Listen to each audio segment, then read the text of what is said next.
আসসালামু আলাইকুম। সামনে রোজা, রোজার সময় কিন্তু পেঁয়াজুর সাথে এই পিঠাটা থাকলেও কিন্তু দারুণ হয়। দেখি, এখানে আমি নিয়ে নিয়েছি একটা নারকেল কোরানো। এই শুকনো কড়াইয়ের উপরে আমি খুব ভালো করে টালতে থাকবো, এতে করে নারকেলের গন্ধটা অনেক সুন্দর হয়। আপনারাও নারকেলটা এরকমভাবে শুকনো কড়াইয়ের উপরে কিন্তু লাল লাল করে ভেজে নেবেন। এখন আমি দিয়ে দিলাম 1 কাপ মতো চিনি। চিনির পরিমাণটা এখানে একটু বেশিই দিতে হবে। নারকেলটা যতক্ষণ লাল না হবে ততক্ষণই কিন্তু ভাজবো। আপনারা এরকম একটু চাপ দিয়ে দিয়ে নেবেন, এতে করে নারকেলের ভিতরে আঠালো ভাবটা চলে আসবে। আমার নারকেলে কিন্তু লাল লাল ভাবটা চলে আসছে। দেখুন, আমি কিন্তু চেপে চেপেই কিন্তু নারকেলটা ভেজে নিচ্ছি। নারকেলটা কিন্তু পুরোপুরি লাল হয়ে গেছে আর ভীষণ সুন্দর একটা গন্ধ ছড়াচ্ছে। এখন এটা একটু গরম অবস্থায় আমি গোল গোল করে নেব, একটু গোল শেপ দিয়ে নেব। আপনারা আপনাদের পছন্দ মতো শেপগুলো দেবেন। এই পিঠাটা খেতে কিন্তু খুবই মজা লাগে। আমি দেখুন এরকম করে নিয়েছি। আমি ময়দার সাথে এরকম কোট করে রেখে দেব ফ্রিজে। এই ফ্রিজে কিন্তু এরকমভাবে রাখা যায় 1 সপ্তাহ মতো। নর্মাল ফ্রিজে এটা এরকমই থাকবে, যখন খুশি তখনই কিন্তু ভেজে নেওয়া যায়। আমি সবগুলো পিঠাই এরকম করে রেখে দিয়েছি। এখন আমি পিঠাগুলো ভেজে নেব। দেখুন, একটার সাথে আরেকটার গা লেগে যায়নি।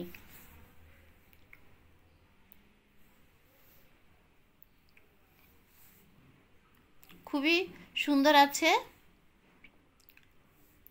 এখানে আমি নিয়ে নিলাম 1/2 কাপ মতো ময়দা আর দিয়ে দিলাম 2 টেবিল চামচ মতো চালের গুঁড়ি।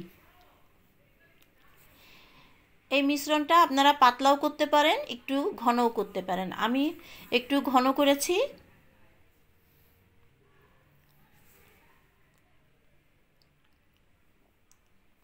দেখুন আমি কতটা ঘন করেছি। এখন আমি পিঠাগুলো ময়দার সাথে একটু গড়িয়ে নিয়ে এই লিকুইড মিশ্রণটার সাথে দিয়ে আমি ভাজবো। এতে করে পিঠাটা অনেক ক্রিস্পি হবে।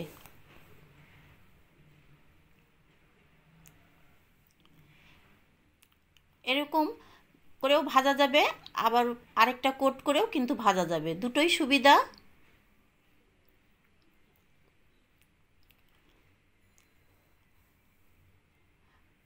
এই পিঠাটা কিন্তু ফ্রিজে খুবই ভালো থাকে। ডিপে কিন্তু আপনারা 1 মাস মতো রাখতে পারবেন, কোনো অসুবিধা হবে না। আর নর্মাল ফ্রিজে 1 সপ্তাহ মতো রাখা যায় এটা।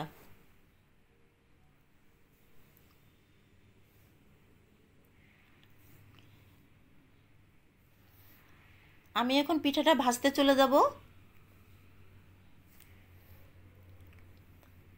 আমার সমস্ত পিঠাগুলো আমি রেডি করে নিয়েছি। এই পিঠাটার থেকে কিন্তু খুব সুন্দর একটা নারকেলের গন্ধ আসে, খুবই ভালো লাগে।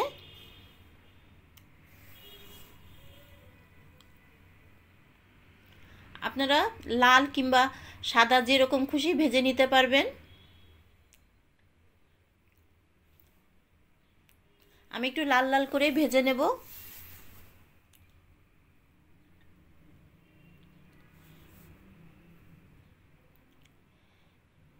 এই রোজার সময়, ইফতারের সময় কিন্তু এই সুন্দর একটা পিঠা থাকলে কিন্তু খারাপ লাগবে না। যদি আপনাদের এই পিঠার রেসিপিটা ভালো লাগে তাহলে অবশ্যই একটা লাইক, কমেন্ট, সাবস্ক্রাইব করে দেবেন। দেখা হবে পরবর্তী কোনো একটা রান্না নিয়ে।